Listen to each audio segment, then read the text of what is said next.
Ang Binuong Alyansa ay isang mapanganib na pagsasanib puwersa ng isang administrasyong walang kakayahan, mga elitistang liberal at mga tinaguriang makabayan na ang tunay na hangarin ay manatiling mahirap ang taong bayan.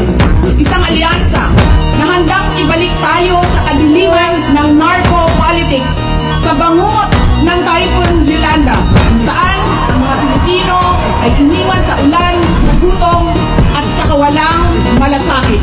Sa May 12, let us show the world that no amount of vote buying or cheating can suppress the fury burning in our hearts.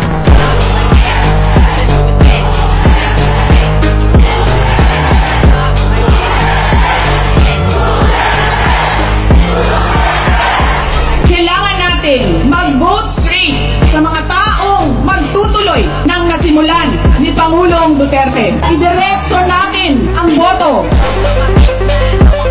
Alam ko, hindi kayo matutuwa, pero iboboto ko si Amy Marcos. Siya ang naglakas loob na buksan ang investigasyon sa pagdukot ng pamahalaan ng isang Pilipino dito sa bayan para ihatid sa mga dayuhan. I love you too.